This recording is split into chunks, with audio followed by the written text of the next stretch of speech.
Be the Talk, episode 269, featuring Lindsay Spencer-Matthews. Welcome to Be the Talk. We go behind the talk 7 days a week for tips and techniques to help you change the world. I'm Nathan Eckel, and a talker myself. I'm interviewing others who change the world with their talk. You can too, even if you've never given a talk before. Let's get started with today's show. And we are live with Lindsay Spencer-Matthews. Lindsay, are you ready to talk? I was born ready to talk. People say I can talk underwater, Nathan. Lindsay Spencer-Matthews is an old dude with 25 years experience as a psychologist and 50 years work experience. Lindsay has done lots of dumb things and some brilliant things as well. And he's going to keep on trying to change the world one person at a time. Lindsay Spencer-Matthews, welcome to the talk. Thank you, Nathan. You've already fallen into the trap of not taking a deep enough breath before you say my last name, but you managed to get it out there. You caught that. Your talk is called How to Be the Luckiest Person in the World. You come out on stage, and it was just wonderful because you became the luckiest person in the world because you only change and fix the things that you can do something about. And you've learned what the serenity prayer talks about is not trying to fix the things that you can't fix at all. Please take us behind the talk. Okay, well, the talk was definitely an attempt to leverage the work that I do in my private practice. And I genuinely walk the talk, Nathan. This is the philosophy that absolutely underlies my life. And I genuinely believe that I'm the luckiest person in the world. I also rationally know that I'm not. I realize that, Richard Branson's got more money and Brad Pitt's better looking and you're more popular.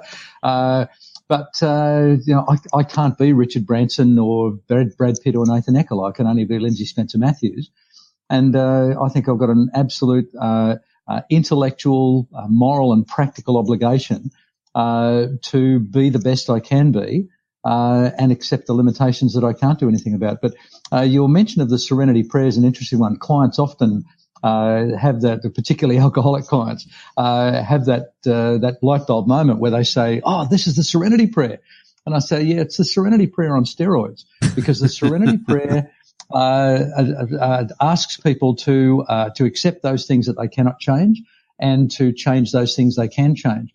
But the factor that I believe my talk contributes to that is the third element, which is to exploit those things that are extraordinary in your life. And everybody has those things. And our brain's not actually programmed to seek out the things that are amazing, awesome, wonderful, fulfilling, and brilliant in our lives. Our brain is actually programmed to look at the other stuff, the stuff that needs to be fixed or the stuff that can't be fixed. And so, the serenity prayer is brilliant for what it is, but the only way I believe to have a rich, full and meaningful life is to do the two things that the serenity prayer invites you to do, but to also absolutely acknowledge and exploit the things that are spectacular and wonderful in your life. Well, and I'd love to hone in on that a little bit. I mean, can you speak to this idea of rewiring our natural brain function to diagnose, troubleshoot, and try to make everything okay, and instead curiously embrace the ambiguity of what could be and go on a adventure in the middle of your imperfect life? Okay. Curiously embrace the ambiguity of what could be. That's probably one of the most complex constructs I've stumbled across, Nathan. Well done. I'm good at that. I'm good at that. Yeah.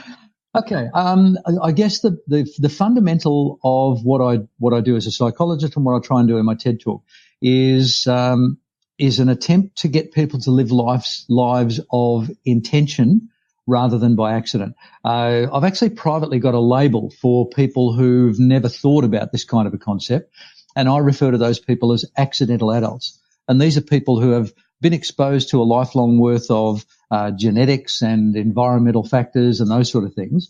And these people, they don't realize that they're not actually in control of their lives, that the things that they've accidentally learned to do and be and think during their lives are the things that are actually controlling them.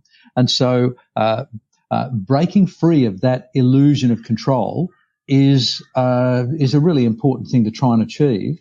And that's where intentionality comes in. Is that too complex, Nathan? No, I don't think so. I mean, I think that's a great way to put it. I mean, we have an illusion of control. We have the illusion that, if it's to be, it's up to, and I guess there are really good things about that, because you do need to take action.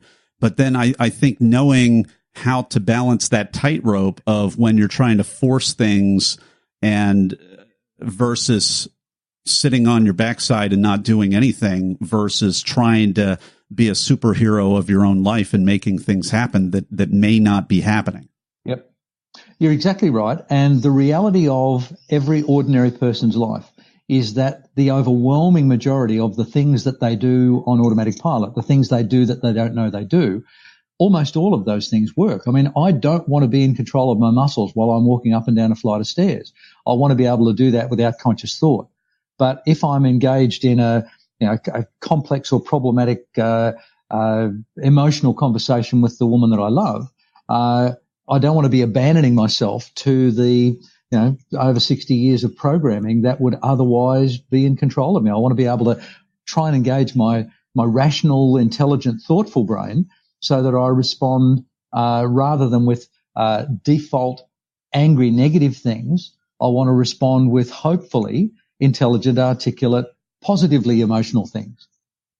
Yeah, absolutely. So, I mean, can you speak to that when, we're in relationships and, that's probably one of the best domains to be talking about this, because other than, being a star athlete or completing a marathon or doing some, heroic thing where, where a lot of people who are able to persevere in an activity like that, they're able to persevere in their career. They've found a working model of success to set an intention and follow through. And if they don't end up in the hospital, they're going to complete that thing. But then in the world of relationships, it's totally different because we can't control that other person.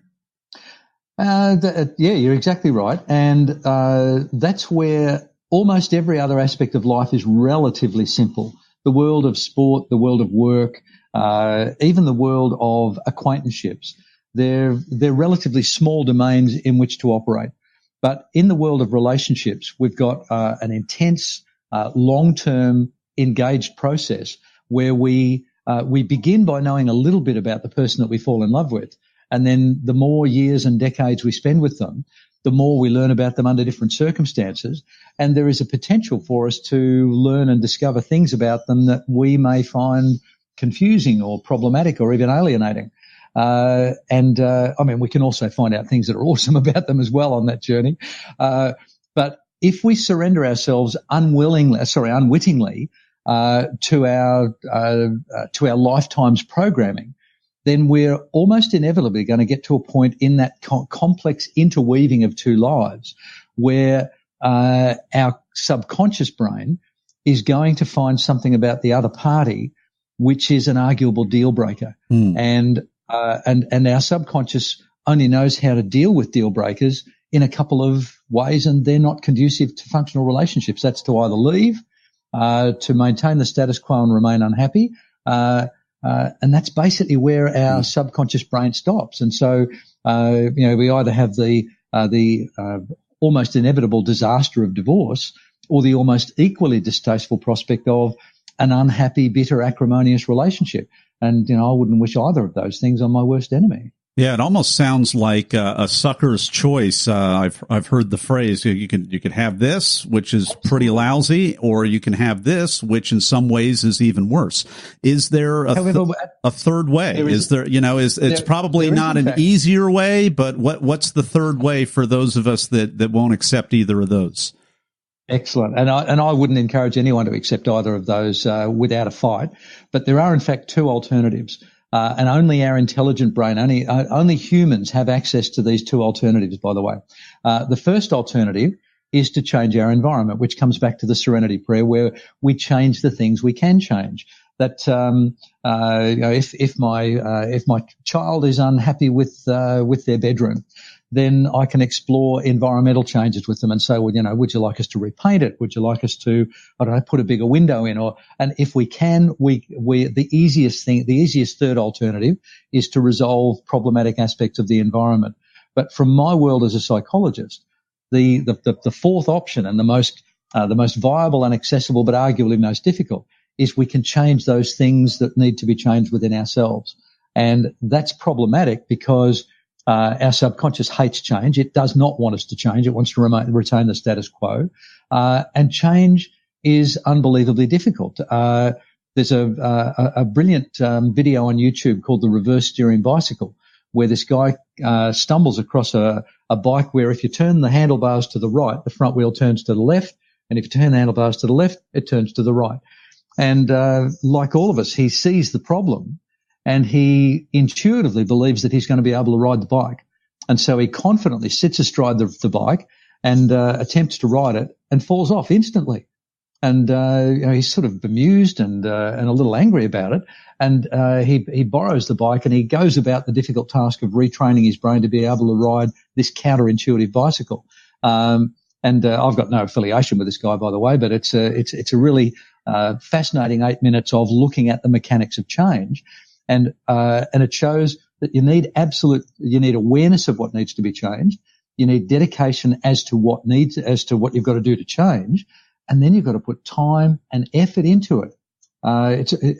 Everyone comes to any sort of counselling with some sort of hope that they're going to get a quick fix, that the counsellors are going to say, what you need is you need to change A for B. And I mean, if it's that easy, I'd be charging $5,000 a session and I'd have a queue of people around the block. But it's way harder than that. Well, it's got to be the individual who's aware and empowered and then puts the effort in. And that's the challenge, Nathan. Well, we've been enjoying this talk with Lindsay Spencer-Matthews. His talk is called How to Be the Luckiest Person in the World. And we're going to find out more about how to be the luckiest person in the world in the Blitz Round, which is coming up next. People ask, how could I start a 7-day-a-week podcast? It's because of what I've learned from my mentors. Some of the best mentors in history aren't around anymore. They've left hours of one-on-one mentoring behind in their books. Each month at Classics on Tap, I record a new chapter from a classic business book to help you make a difference. Download your first chapter at classicsontap.com. And we're back with Lindsay Spencer-Matthews. And it is time for the Blitz Round. I'm going to ask Lindsay a series of either-or questions related to the preparation and performance of his recent talk. Lindsay, are you ready? I'll give it my best, Nathan. First off, were you invited to speak or did you apply? I applied. And what's your advice for people who have to apply like the rest of us? Okay, well, I had a tiny bit of an edge. My wife and I actually ran a TEDx conference a couple of years back, and so I guess we had a little bit of TED street cred.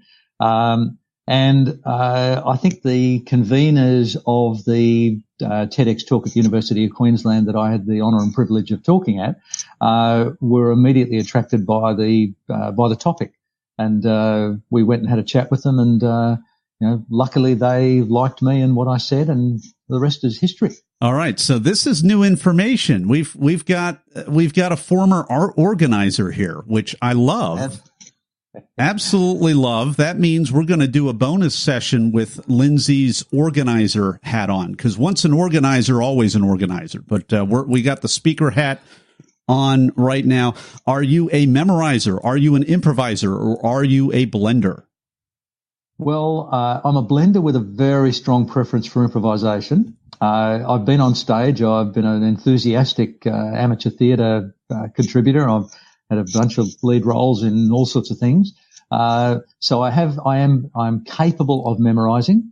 And I think I put more time and effort into memorizing my TED talk than any role I've ever had to play before.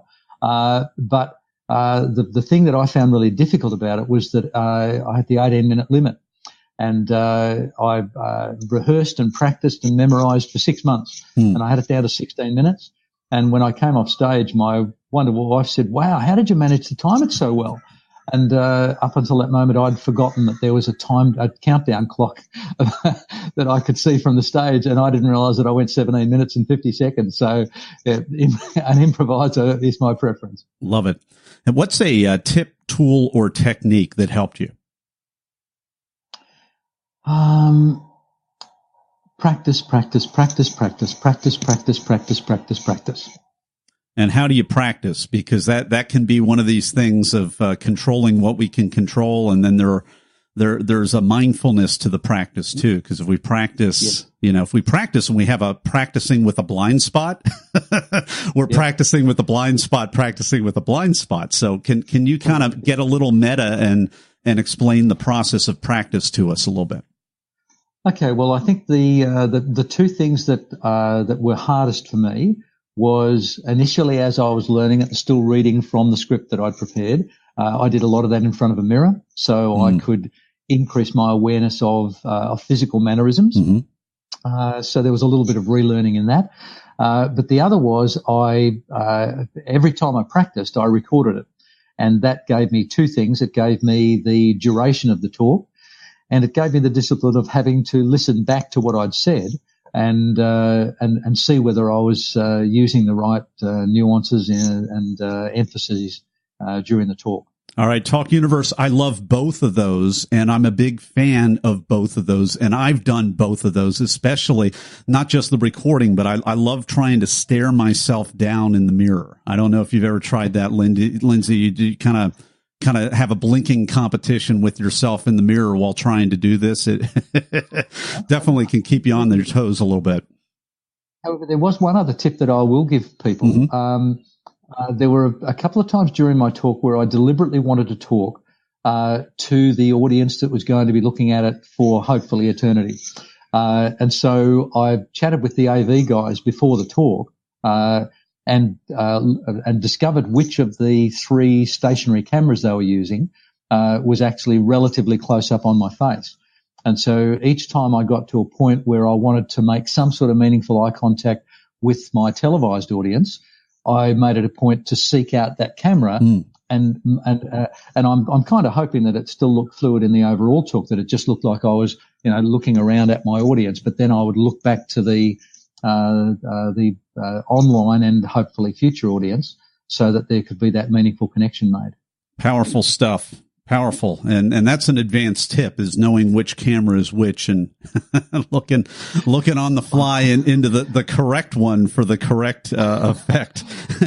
You're right. It is an advantage. It's real, because when you're up there and you've got, the live audience engaging with you and the awareness that there's potentially thousands and thousands of people watching it into the future, it's very hard to keep all the juggling balls in the air at the same time. Well, it certainly is. We've been enjoying the Blitz Round with Lindsay Spencer-Matthews. Before we go any further, I've got to tell you where you can go to check out this talk, How to Be the Luckiest Person in the World. You can go to our show notes page at BeTheTalk.com, as well as we're going to have a link to Lindsay's website, greatchangemaker.com.au, greatchangemaker.com.au.